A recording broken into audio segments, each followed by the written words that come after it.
There we go. Hey, everybody. Just a little technical issue here to kick off the show. No big deal. How you doing? Jonny Torres. Hope you all are having a phenomenal Monday. Coming off of, God, awfully short weekend.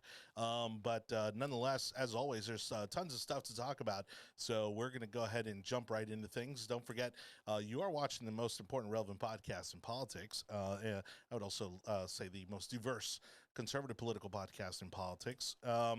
If you'd like an audio version of this show, we are just killing it in the audio version. You can find it on all the tech overlords over at Google, Apple, Spotify, Audible, Amazon, Odyssey, and iHeartRadio. All right, so please subscribe, like, share the audio, leave us a review. That also helps us immensely to grow the show. Of course, for the video version, which you may be watching right now, you can find that on Facebook and YouTube. So you can find all of our previous episodes and interviews and all that fun stuff. Speaking of which, as campaign season kicks off, we are going to be doing more candidate interviews, some one-on-one interviews, so keep an eye out for that. And if there's somebody you in particular would like to hear from, just go ahead and send us a message on any of our social media platforms, and we'll go ahead and put in that request to do a one-on-one interview. And likewise, if you are a political candidate and would like to come on the show, we'd love to talk to you as well. So hit us up. We'll get it scheduled, and we'll get you on the show. All right. With that, let's go ahead and do a quick run through with today's topics. First, we're going to do Meet Virginia and New Jersey as we kind of recap the results from the election last week. Of course, they came out Tuesday night, and that's why I'm all patrioted up tonight, because it was a good night. Even in New Jersey, where we lost, but we'll talk about why. Build Bills Better. Joe Biden finally getting some points on the board. Still not as big as a win as Democrats and especially progressives would have liked, but hey, we'll see if that's going to have any effect on his disastrous approval rating. And RDS kickoff, our very own governor, Ron DeSantis, not only kicking off his 2022 campaign for re-election here in the state of Florida, not the presidency, but also making some big COVID announcements in the process, so we'll talk about those as well. And COVID collapse, to keep on topic here, Aaron Rodgers, the latest cancel culture casualty for not having been vaccinated.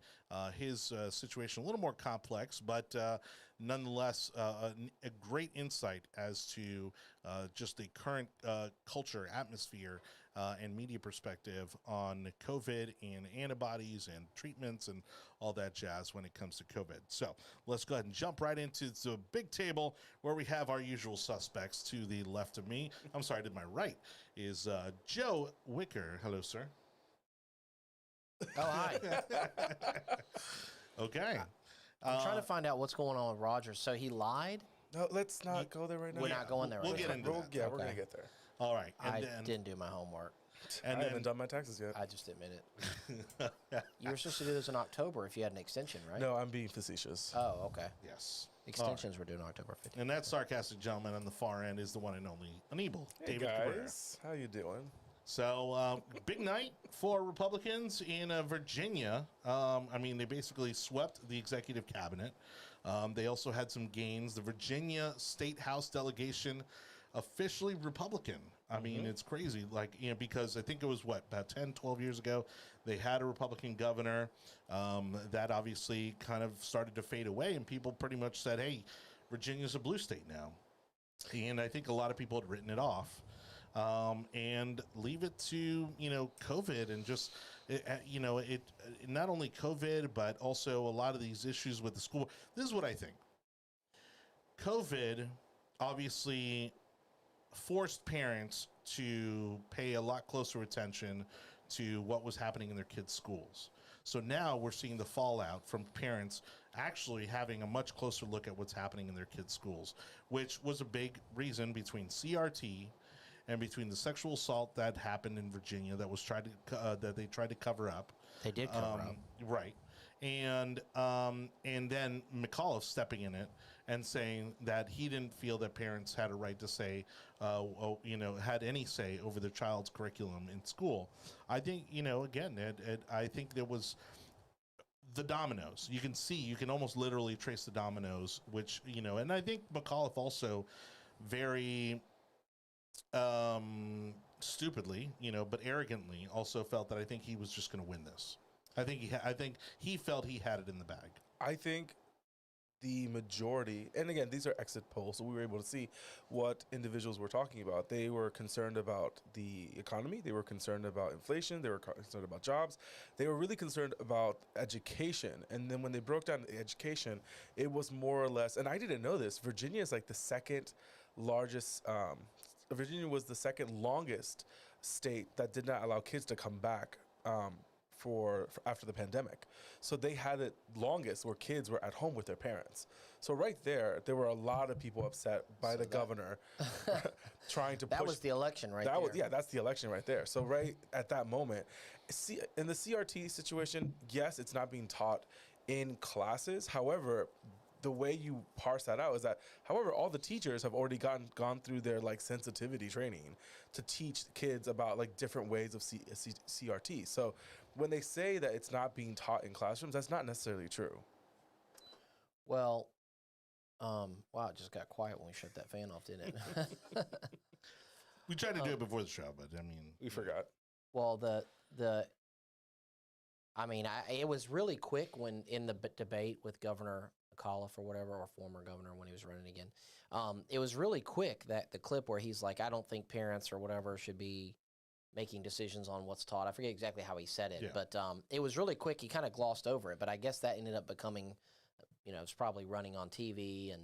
Well, I don't think it helped that also the New York ads, yeah. Well, the New York Times put out an op-ed saying the very same thing.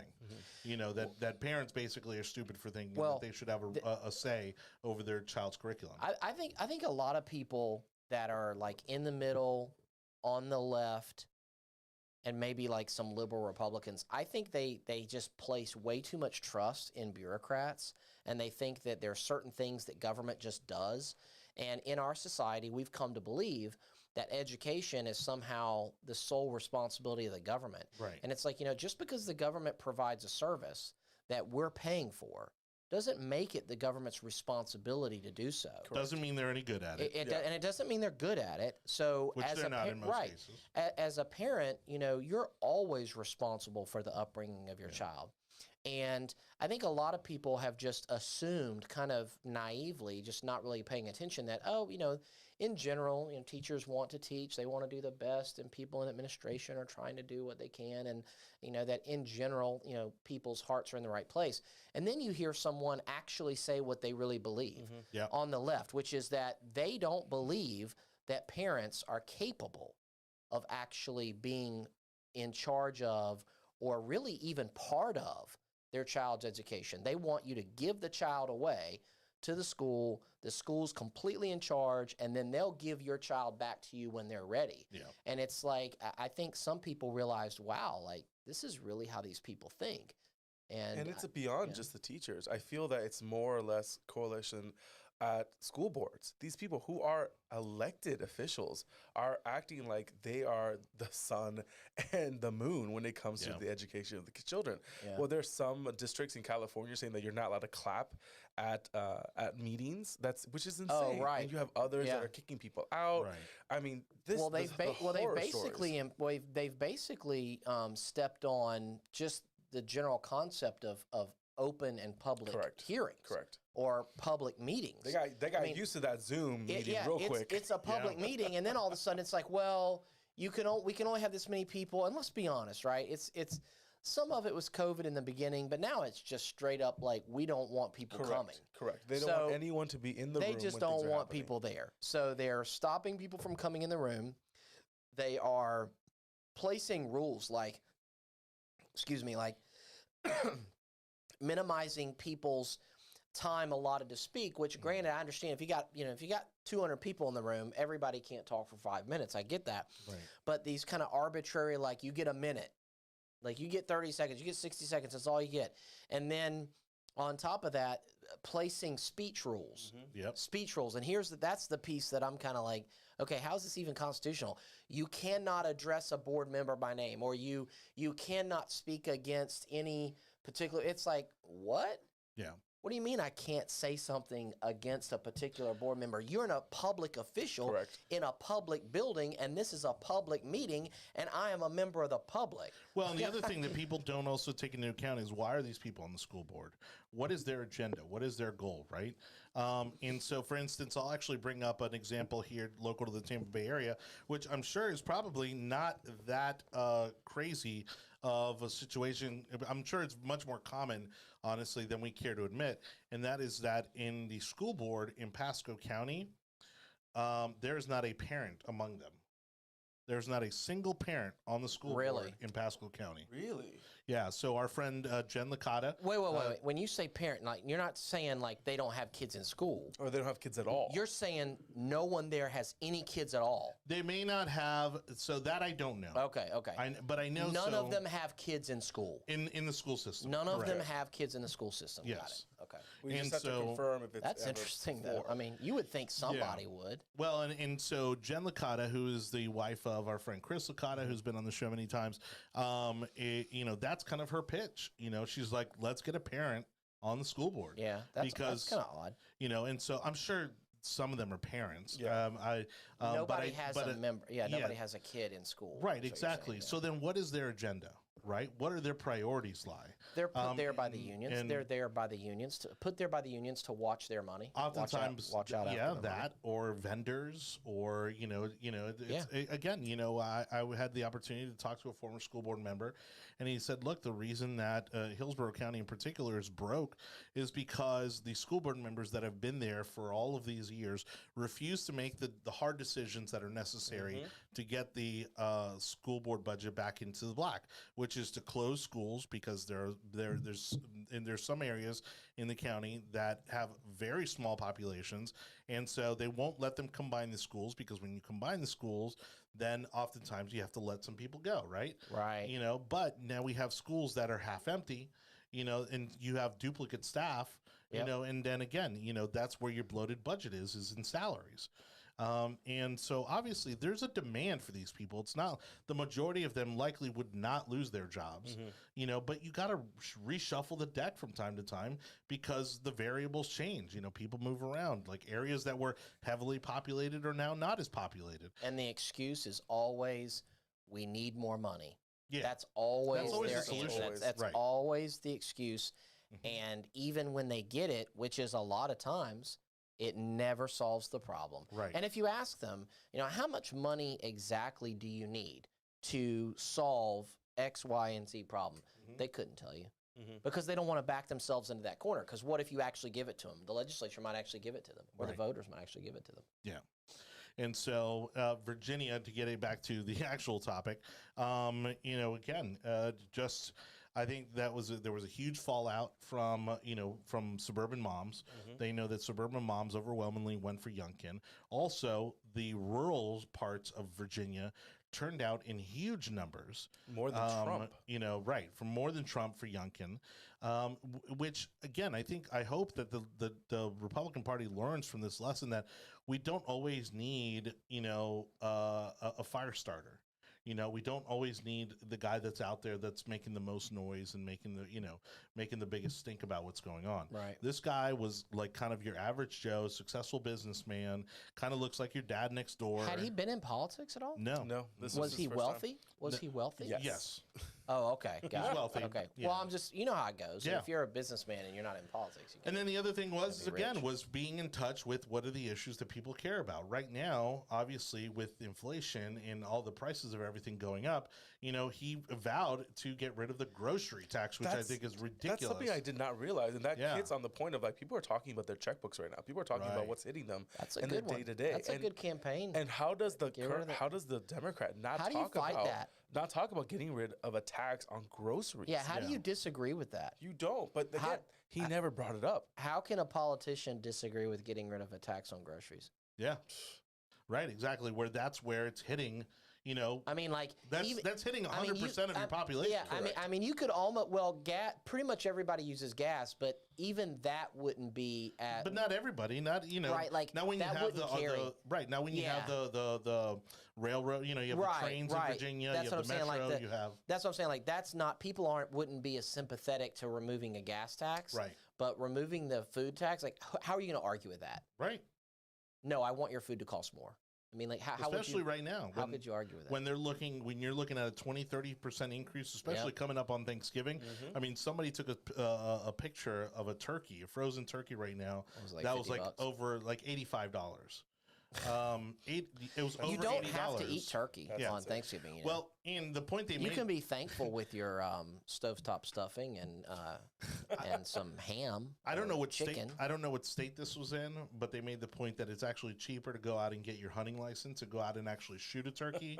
I guess it would be. Then it would be. Because I don't think. Yeah, because I don't think a hunting. Yeah, I don't think a hunting license is. We're getting back to traditional values when it comes to getting your own meal. Getting real traditional this Thanksgiving. Don't get me wrong. So I think this is the biggest issue that I think people are talking about, and we might touch on this later because it was going to be a topic, but we have other things to talk about. Gotta kill me some cranberries. I know. Talking about the fact that this administration is so bitter about poor people commenting and complaining about cost. Oh yeah, they feel that they almost sound, they look. It's almost like how dare us peasants? It's almost like let them eat cake. Up. Oh really? They can't afford a gallon of gas. Yeah. And that's what upsets so many people. So over the weekend, you had the Secretary of Energy on CNBC, and they asked a real question like, what is the administration going to do when it comes to gas prices? And she literally laughed out loud on television, like head back, head forward. Like it was like, wow. That's me today. I know it's getting expensive, and today, so $75. It was on the dot. It was kind of cool because it just was on the dot. I swear I let the pump just. And run. You have a small SUV. It's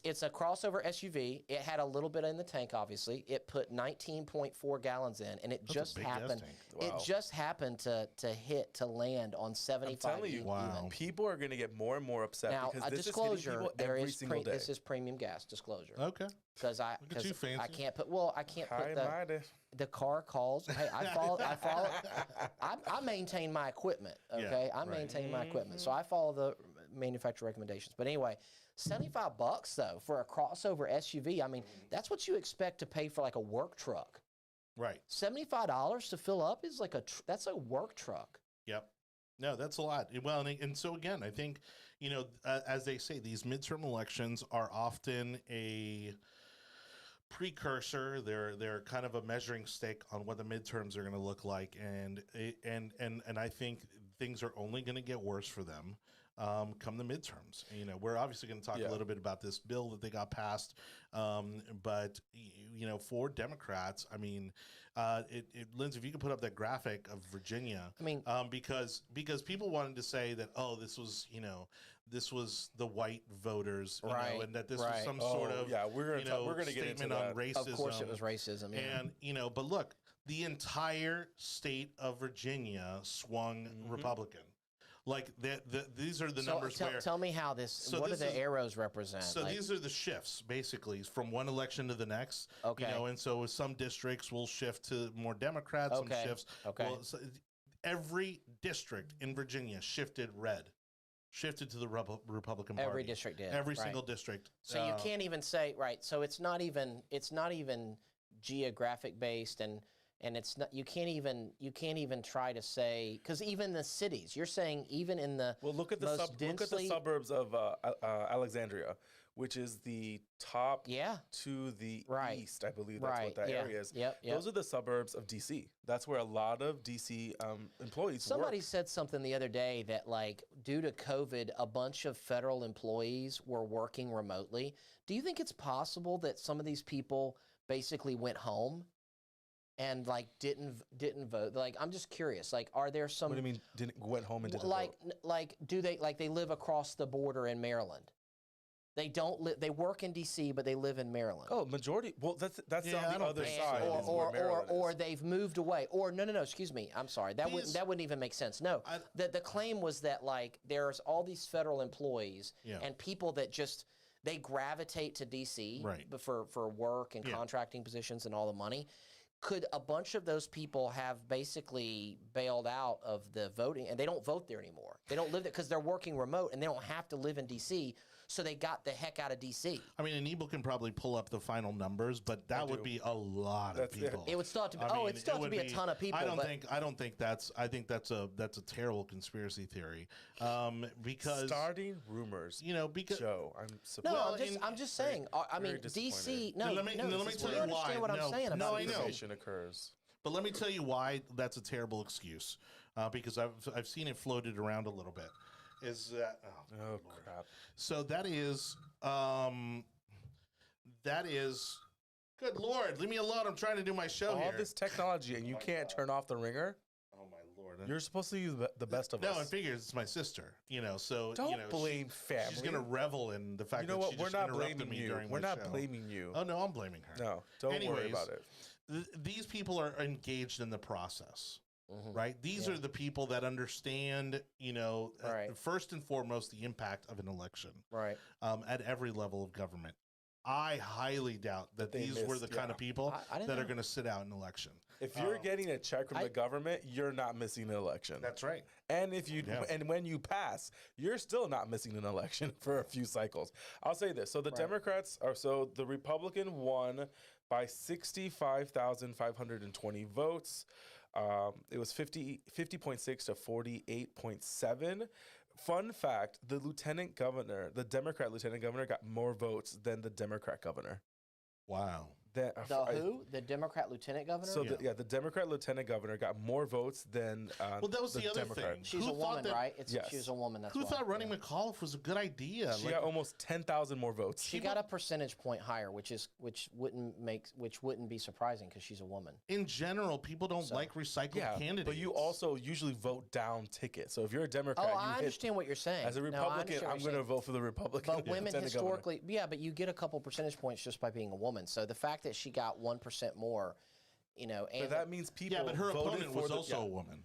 Yeah. that's right. You So know. really, it means the No, people But he's decided. saying the lieutenant governor, the Democrat